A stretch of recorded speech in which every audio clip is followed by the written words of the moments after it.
Pokemon franchise is filled with a ton of great games, so picking one to talk about is kind of a difficult task. Ultimately though, I decided on a game that has a surprising amount of innovation, started off an amazing series, and that's really nostalgic to me. So without further ado, Pokemon Red and Blue. Rescue Team.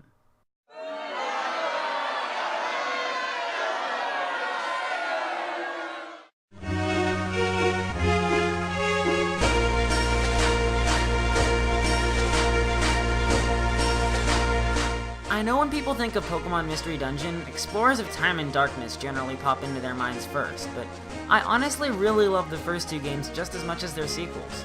Pokemon Mystery Dungeon Red and Blue Rescue Team are both amazing, with an interesting concept, great story, and extremely innovative gameplay. The first thing I want to talk about is the entire concept of these games. Aside from Pokémon Dash and I guess Super Smash Bros., none of the previous titles have had you actually play as a Pokemon. So when this game was released, the idea of playing through a game as one of the creatures you've been catching all this time was new and interesting. Just like the concept, the gameplay was new and interesting as well. It's in the style of a dungeon crawler, but what I'm impressed with is how much of the original battle system they were able to move over to this gameplay style. There are a good amount of moves that were brought over, each with different properties.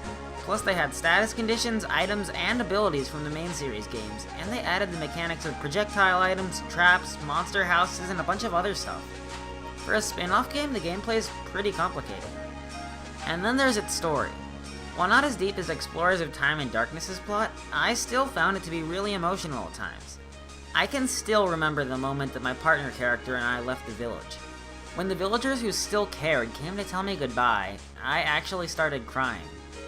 The overall plot isn't as deep as its sequel, but there's still a good amount of touching moments in it. So, while I do think that Explorers of Time and Darkness has a better storyline, the emotional moments that this game had when combined with how innovative its concept and gameplay were, still make these games great in their own right.